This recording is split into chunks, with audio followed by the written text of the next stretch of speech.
Okay, good morning. So we are here now to try to answer this challenging problem which I gave you yesterday. Okay? So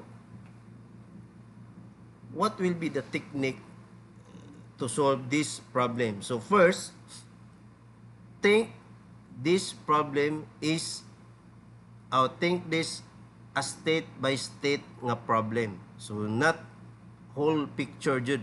So masayon siya if imong tagsa-tagsaon or hinay-hinayon or state by state nga pag solve. So okay?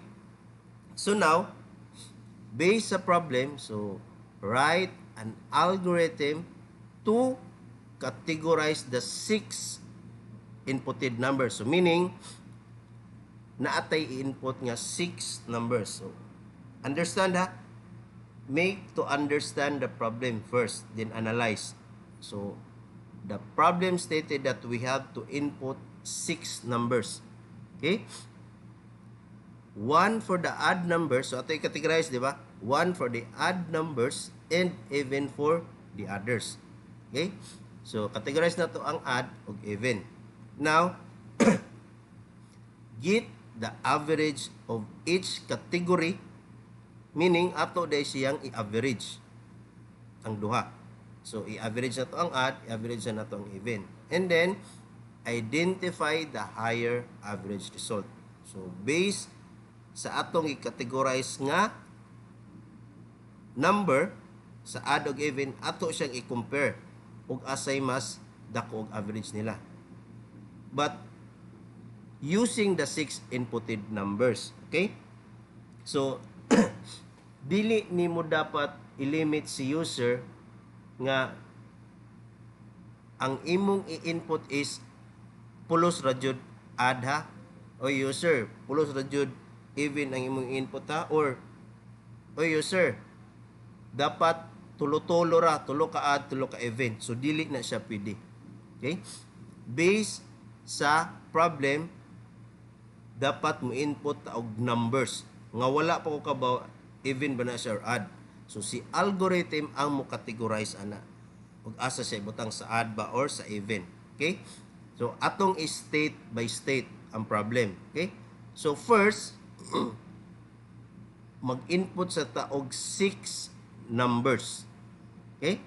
6 numbers. So kana lang sa atong hinay-hinayon og porma ang atong algorithm. So dili nato ilargo og din paghuman nato og analyze og understand sa problem, makuha na dayon nato ang algorithm. So dili.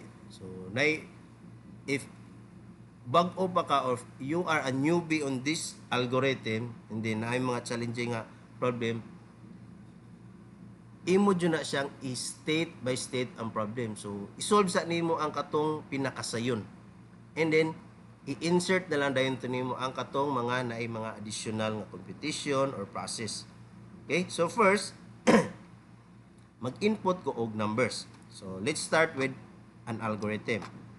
So first, okay, start. Okay, kira ato padakon ha.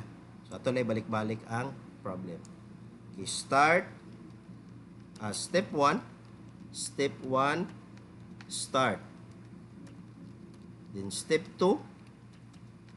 Step 2 is dapat mag-input ko og numbers. So dili nato i-limit. Okay? So numbers lang dito pwede mo input add number 1, add number 2, add number 3, then next input even numbers 1, even numbers 2. So dito mo limit. Ang user is siya magbuot og unsay yang input, add ba na or even. Or even tanan pulos siya add numbers or tanang numbers pulos even. So dili siya kabuot the user. Si algorithm ang mo evaluate sa numbers nga nisod din asa niya i-group, asa niya ibutang nga kategory. Okay? So since ang problem is nag-input og 6 numbers, so sa ako para dili kayo taas ang atong algorithm, ako lang i-limit og 2 numbers. Sa ako pero sa inyo 6 numbers dyan na gihapon. So ako lang is this is only an example para inyong ma-reference. Okay? So sa ako lang is two numbers lang. Okay? So, input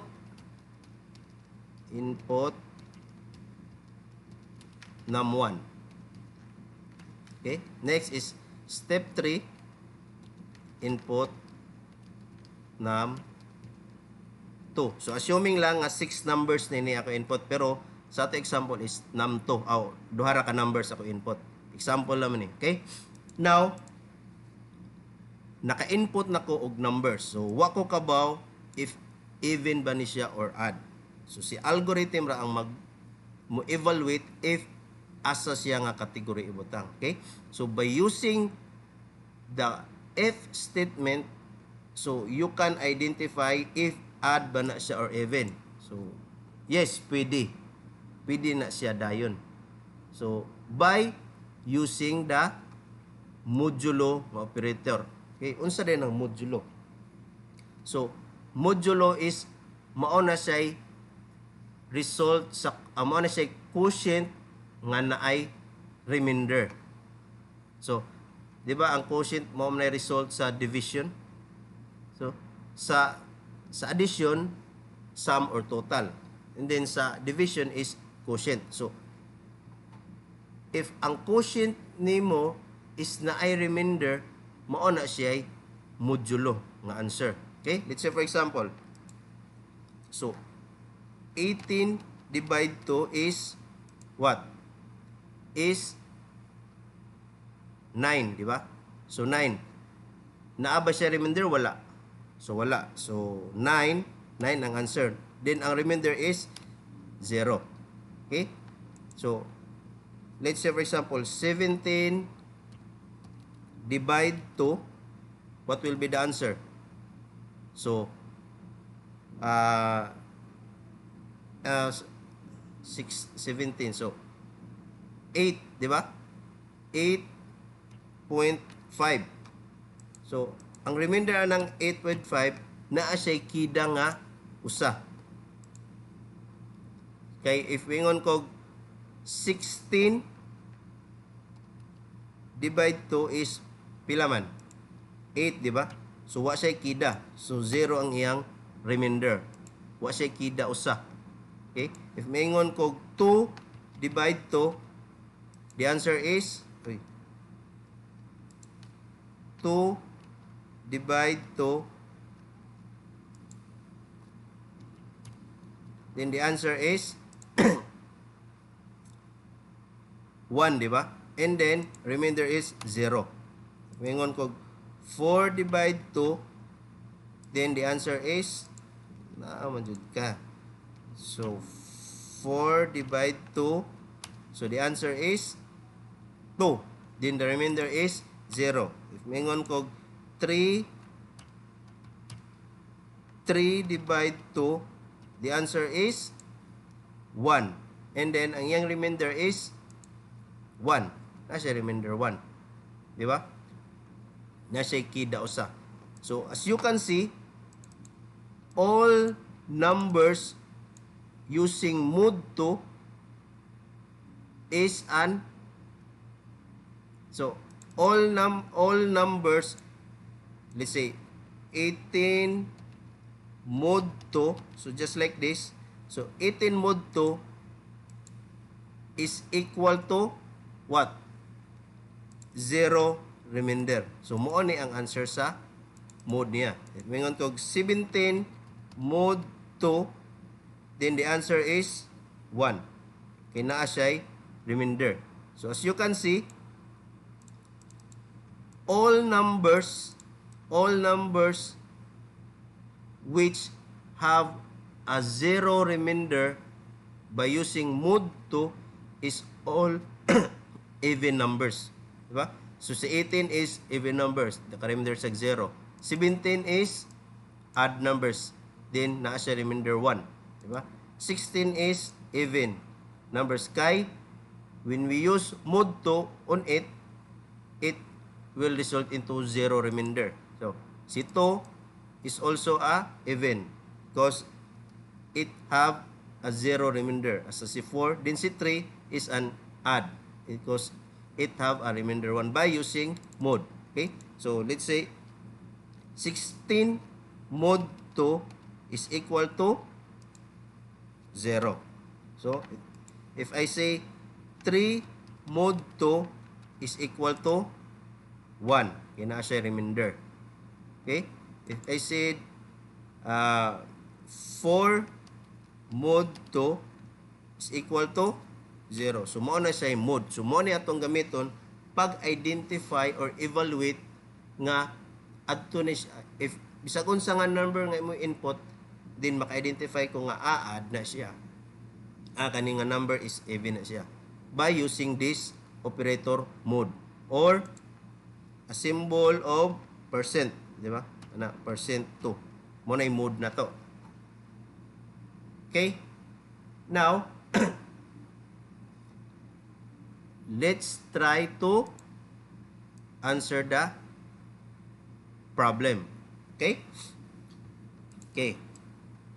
So, let's start. So, step 4. So, step 4 is ato i-identify ang even o ang odd. So, if, by using if, num1, so, bisag unsa nga number nga input sa num1.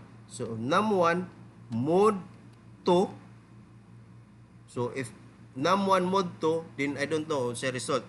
If num1 mod 2 is equal to 0, meaning whatever the result of this, then relational operator equal.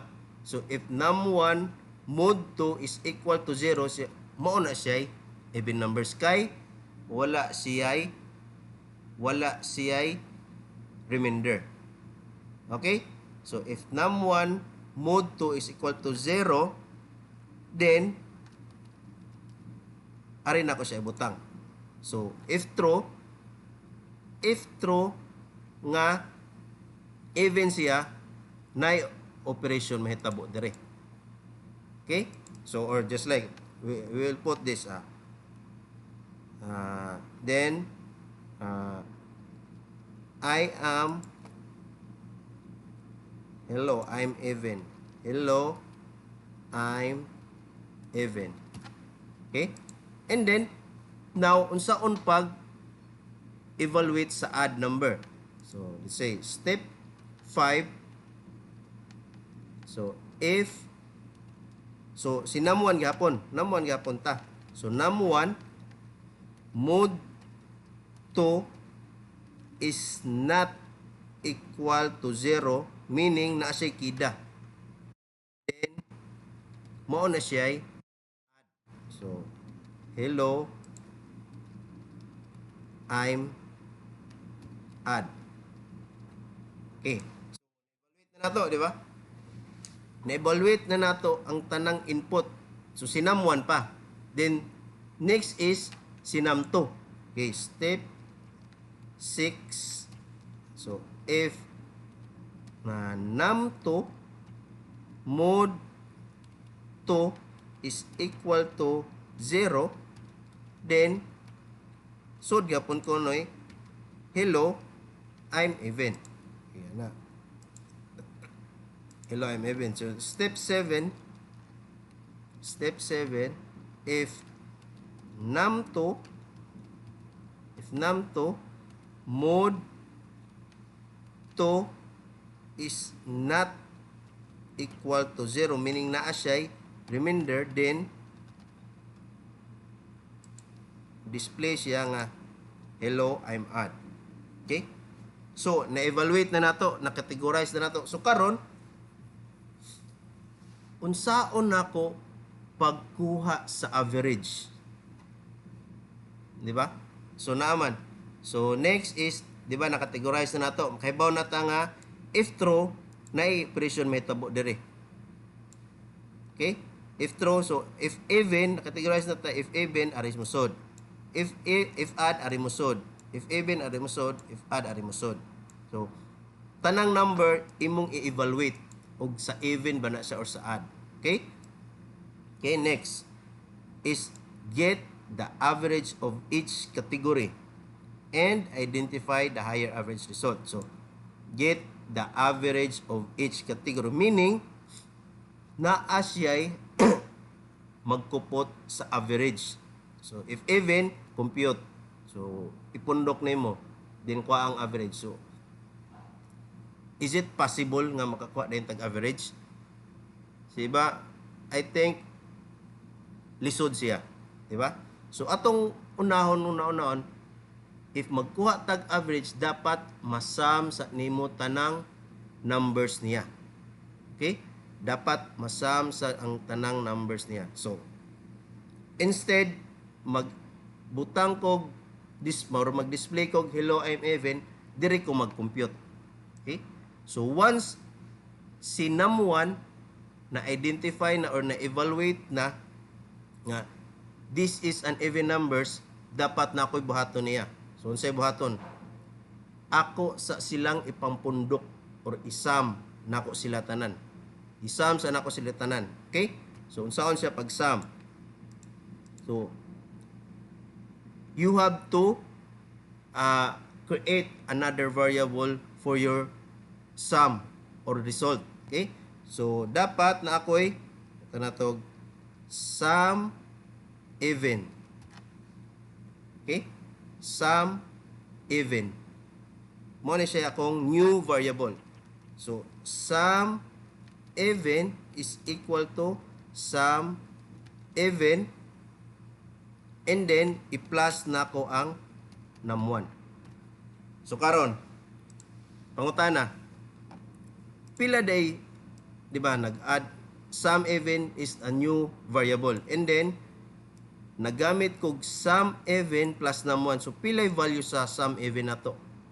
Di ba blank, wa siya sud.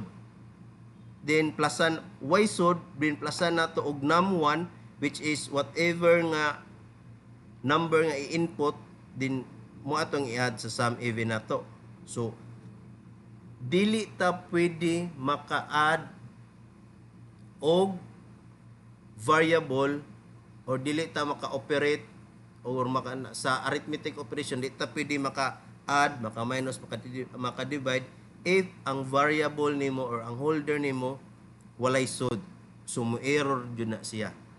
So, para di siya may error, si sum even atong butangan initialize nato og 0. Saan pag initialize? So, mag-insert ta diri og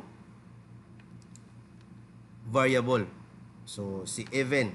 So, even our sum even is equal to 0. So, meaning, nag-initialize ko og number.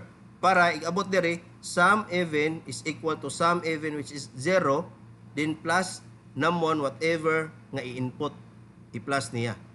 And then, ang result niya, so 0 plus, let's say for example, nag-input ko 3. So 0 plus 3, ang result na niya, iyang isod sa sum even nga variable. So karon si sum even ma-update na, dili na 0. But, nag-initialize siya 0 to use this operation. So, 0 plus whatever number nga ako input sa num1. Okay? So, sum even equals sum even plus num1. So, another step na siya. So, step 4. Dindire, mahim na siyang 5. Okay, 6, 7, 8. Okay? So, mo ni akong buhaton. If ang num1 is even, yung buhaton is yang i-add, yang i-sum up. So, yang i-sum up sa latest nga sum. Okay? Next is, what if ang gi-input nga number is dili even number? So, naasad tay, mo evaluate if dili siya even. So, naata diri sa, if num1 mode to not zero, meaning, naa siya remainder. Dili siya, ang iyang remainder is not 0. So, meaning naa siya remainder. So, mao na siya itong add. So, if num1 is odd number, so, magbutang sa diri og sum add equals sum add plus num1. 1. So karon, if I try to add a zero value number sa atong num1 nga naisod, it will result into a error. So make sure ang atong sum add na ay value. So or naa siya sulod. So dapat i-initialize nato si sum add into 0. So pwede rag sum even equal 0 din comma, then sum add is equal to 0. Na karon pwede na nako add whatever i-input nga number sa num1, pwede na nakong i-add diri din isud sa sum add. So nanakoy sudlanan sa sum, add sa sum, nanasa koy sudlanan sa sum sa even. Okay? You get it? After that, na-evaluate na nako si num1. So next is si num2 na sad akong evaluate. So same logic, ako gihapon ni siyang kapihon. So copy. So sa num2, mahimo na siyang sum even ko sum even plus num2. So if musod siya sa num2, so iyang i-add. So tanang musod, ilang ipang-add. But if dili siya musod sa even, dili sa ni mahitabo nga operasyon. Okay? So ato gihapon na i-test niya num2. Now, karon na sum up na nako. So karon unsaon nako pagkuha ang average? Di ba? Unsaon nako pagkuha ang average? Then wa man ko kabaw og pila ka book even, pila ka book odd. Di man ko pwede miingon nga step 9. So AV odd o AV even is equal to sum even divide 2.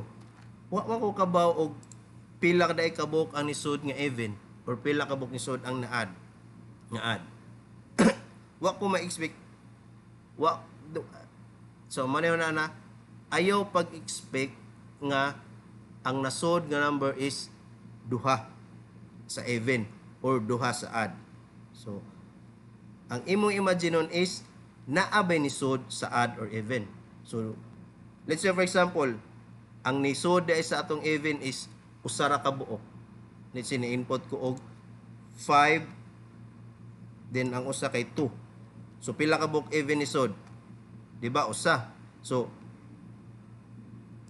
ang usa, di ba, if magkuha tag average, the sum og pila ka buok ang imong gisum mao sa imong i-divide nga number, di ba?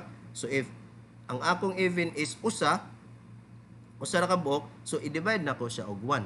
So unsaon na siya pagkuha? So dapat, so di man siya pwede nga tagan-taganon nato nisod usa o 1. Ay nisod duha ato. So dapat ang algorithm daan maka-identify na kung pila ka buok ang nisod nga add og even. So mao nang magbutang taog counter. So counter. So while nag-add siya, nag-count sa siya og pila ka buok nisod nga even. So iyang gi-count num1 nisod sa even, so counted 1. Si num2 nisod even, counted 2. So inana. So now butangan nato sila counter. Okay?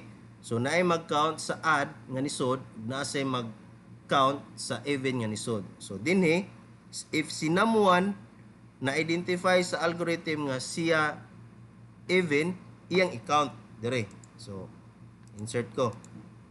Sa true statement gyapon ni siya. If num1 mod 2 is equal to 0, it is an even, so iyang i-count. So count even is equal to count even plus 1. So karon dili pwede ma-add ang variable nga walay sud. Okay? So it is para mo siya blank plus 1. So unsay blank plus 1? Di ba? So dili siya pwede inana. Make sure nga ang imong variable nga gigamit pag operation dapat na isod unless if imo siyang sudlan. Let's say for example, mingon ko AV equals sum divide 2. So ang AV nato wala nato siya gigamit diri sa operation. Gisudlan na nato siya. Whereas dinhi atong gigamit sa operation. Mao nang dapat naa ni siya sudaan. Kay ato man siya gamit sa pag-plus. Okay? So dapat magbutang na sa tanan niya og initialization. So initialize na to si count even equals 0. Okay? So may tabo count even equals 0 plus 1. So na natay count diri. If musod sinamon sa even plus 1. Okay? And then if wa siya musod dinhi na add siya nga number, so magbutang na sa diri og saan? Count add equals count add plus 1.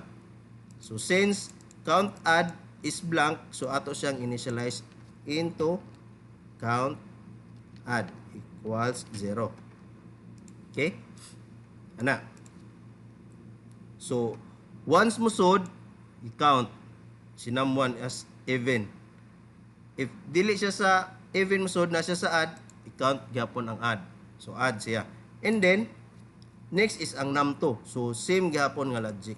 So ato siya butangan og count even din sa pikas count add.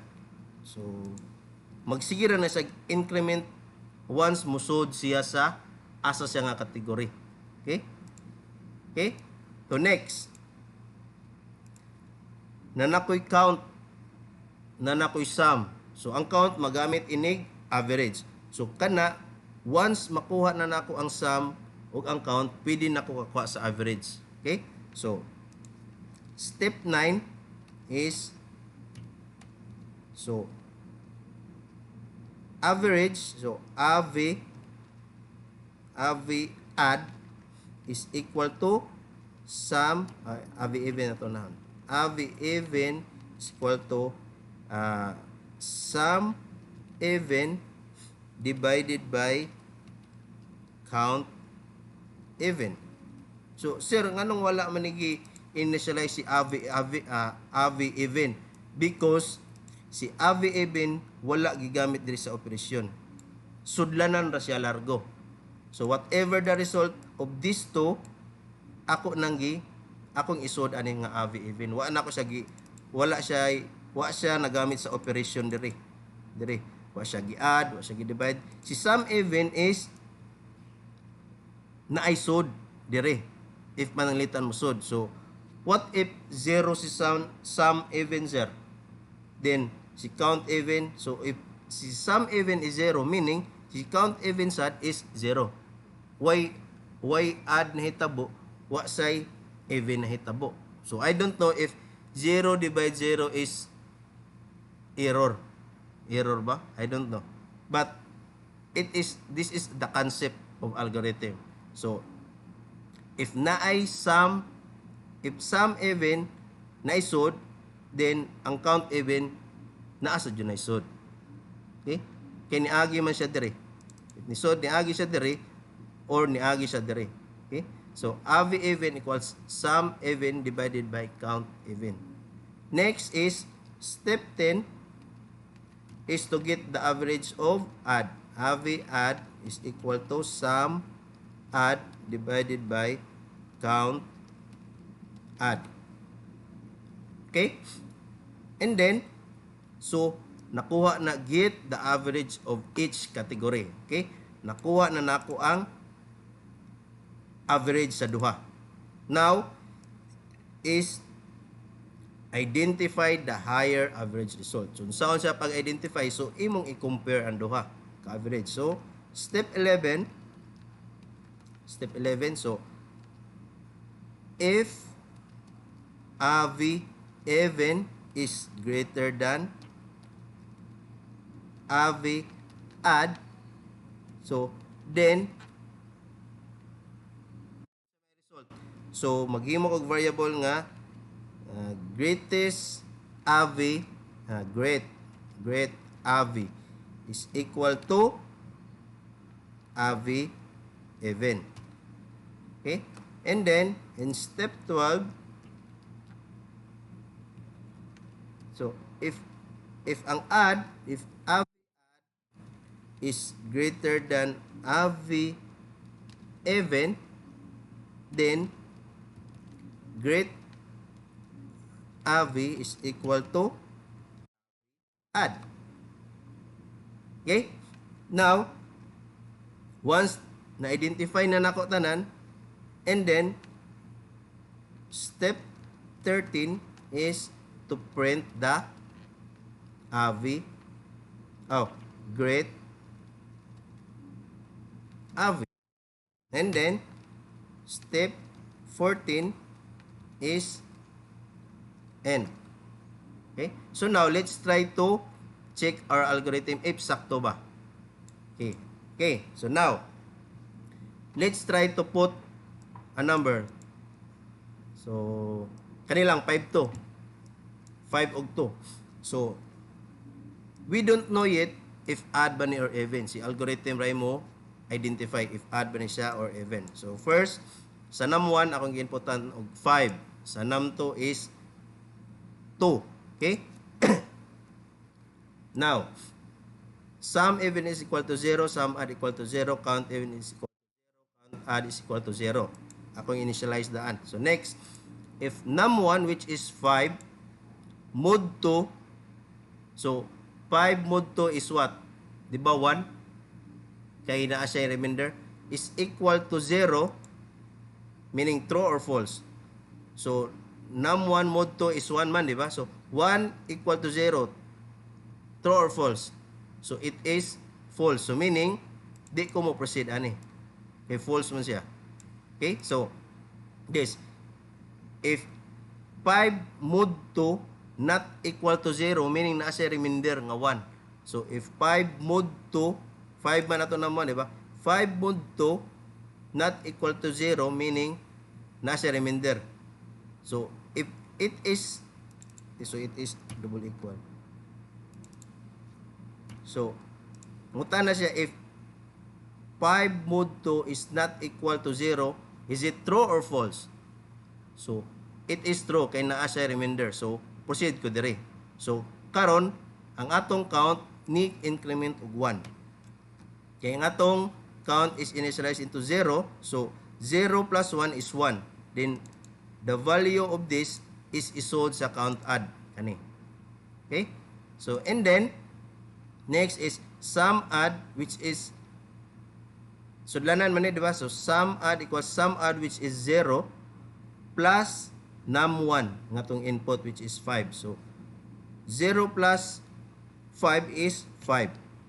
Okay? So, next, if num2, so num2. So, if num2 mod 2 is equal to 0, is it true or false? So, num2 na to is 2.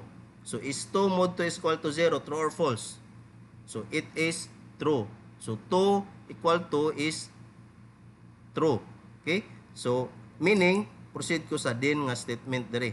So, sum even, which is 0, plus num2, which is 2. So, the answer is 2. And then, ang count nato in increment og 1. Okay? Now, next is, if num2 mod 2 is not equal to 0, true or false? So, 2 mod 2 not equal to 0. So, it is false. Okay? So, 2 not equal to 0 not equal to 0. So, it is a false. Kaya equal man siya. Okay?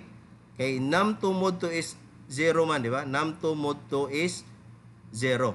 So, 0 not equal to 0 is false. Kaya equal siya. So, kay false man, di siya mo proceed sa kaning nga statement. Okay? So, arin ako. Largo ko step 9. So, AVI even equals sum even. Sum even nato is pila? 5. So, 5 so, equals 5 divided by pila tong count. Count even is count even, oh, ang, diday. So, ang AV even na to is, pila? 3. AV even is, sum even is 2, then divide, count even is 1.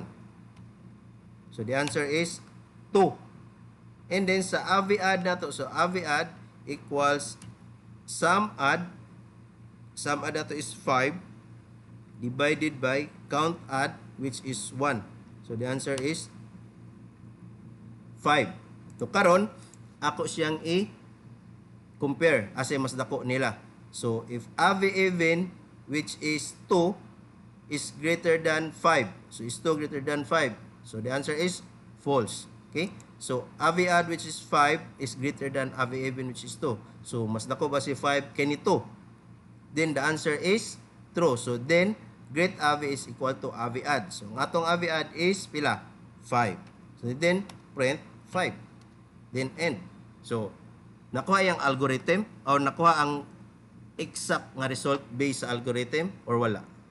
Diba? Nakuha. So, itry na to duha ka even. So, 2 ug 2. Diba? Duha ka even. So, di ko kabuot sa user pila i-input. Okay? So, now, sum even equals 0, sum add 0. So, initialize to 0 tanan. Now is, if num1, which is 2, mod 2 is equal to 0, true or false? So, 2 mod 2 is equal to 0, then 0 equals 0, true or false?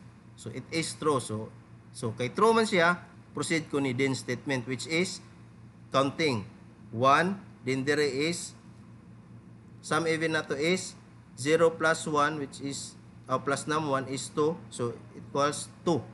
Okay?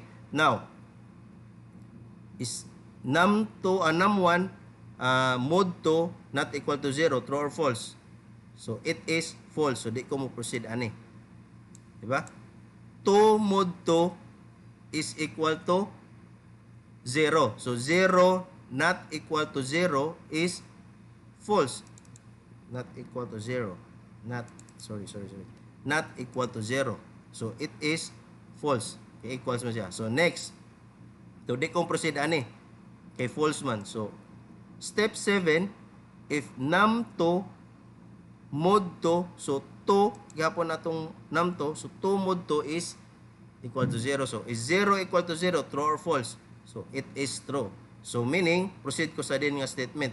So, sum even equals sum even. So, unsay pinakalitis na to nga sum even nga sod. So, sum even na to nga litis is 2. Diba? So, mo ni atong latest value sa atong sum even, 2. So, 2 plus num2, which is ang kung gi-input, so is equal to 4. And then, count even is equals to count even nga latest. So, count even na itong nga latest is 1, di ba? Naka-1 na ito dire. Then, plus 1 is equal to 2. Okay? And then, dire, if num2, which is 2, mod 2, so 2 mod 2 is equal to 0, di ba? So, next, 0 not equal to 0. So, is it true or false? 0 not equal to 0. So, it is a false. So, di ko mo proceed dire. Okay? Di ko mo proceed dire. Then, instead, ari ko ni step 9. So, AV even equals sum even divided by count even. So, sum even na to is, latest niya is 4. Then, divide to, which is equal to 4 divided by 2. So, 4 divide 2 is 2. Diba? And then, dire, AV add is equal to sum add. So, 0 divide 0, I think. So, 0 divide 0 is equal to 0. I think lang ha. Or error ba na siya? I don't know. But, wa siya isod. So, pwede na gapon taog ato gapon siya. If mo error, so additional na sana siya nga if statement.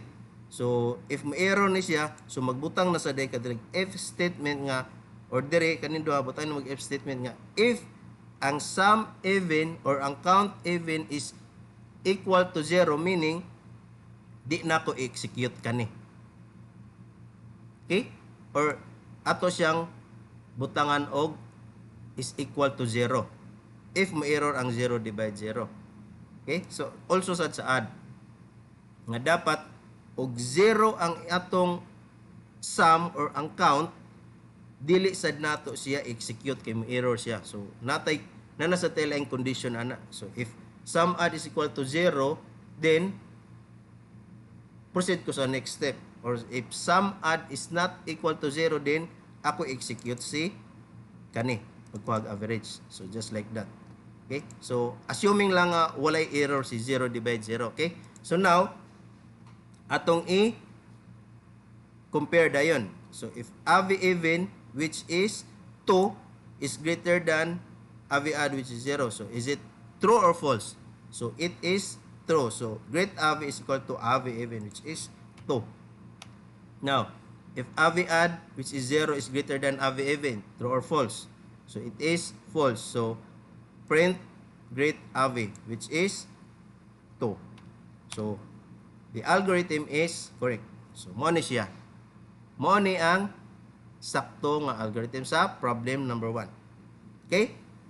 And for any clarification or problem or what do you think nga ako maitabang ninyo, so don't hesitate to inform me or just PM me. Okay? So I think that's all for today and goodbye. God bless.